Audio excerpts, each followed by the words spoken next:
ఏడాదిలో 2-3 నెలలు మాత్రమే కనిపించే నేరేడు పండును చూడగానే చాలా మందికి ప్రాణం లేచొస్తుంది. ఎందుకంటే ఇది పండు కాదు, ఓ అద్భుతమైన ఔషధం. ముఖ్యంగా మధుమేహులకి పరమ ఔషధం. మన పురాణాలు సైతం దేవతా పండుగ పేర్కొనే ఈ పండులో రోగ నిరోధక శక్తిని పెంచే యాంటీ ఆక్సిడెంట్లు పుష్కలం. అందుకే ఈ పండ్లు అనేక వ్యాధుల్ని నివారిస్తాయి. ఈ పండ్ల రసం మొలల వ్యాధుల్ని తగ్గిస్తుంది, క్యాన్సర్లని నిరోధిస్తుంది. ఆస్తమా, దీర్ఘకాలిక దగ్గుతో బాధపడే వాళ్ళకి ఈ పండ్లు మందులా పనిచేస్తాయి. ఈ పండ్లు తింటే నోరు దుర్వాసన రాకుండా ఉంటుంది, చిగుళ్ళ వ్యాధుల్ని నివారిస్తుంది. ఈ చెట్టు కొమ్మల్ని కాల్చిన బూడిదతో దంతాల్ని రుద్దితే అవి ఎంతో దృఢంగా ఉంటాయట. ఈ చెట్టు ఆకులను ఎండబెట్టి టీ స్పూన్ పొడితో కలిపి ఈ పండ్ల రసాన్ని తీసుకుంటే అల్సర్లు తగ్గుముఖం పడతాయి. రక్త శుద్ధికి, కాలేయ రోగులకి ఇవి ఎంతో మంచివి. పండ్లలోని సహజ ఆమ్లాలు జీర్ణశక్తికి కారణమైన ఏంజైమ్ల ఉత్పత్తికి దోహదపడతాయి. పండ్లే కాదు, గింజలు, చెట్టు బెరడు, ఆకులు అన్ని ఆరోగ్యానికి ఎంతో మంచివి. ఎండిన గింజల పొడితో చేసిన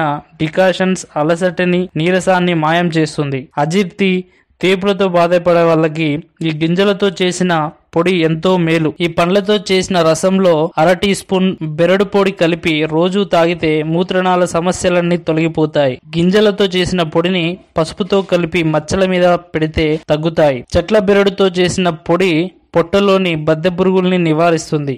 అందుకే అంటారంతా, ఇంటింటా ఓ నేరేడు చెట్టు ఉంటే ఆరోగ్యానికి అదే తొలిమెట్టు అని. ఈ వీడియో మీకు నచ్చితే లైక్ చేయండి, బాగా నచ్చితే షేర్ చేయండి, కానీ సబ్స్క్రైబ్ చేయడం మాత్రం మర్చిపోకండి.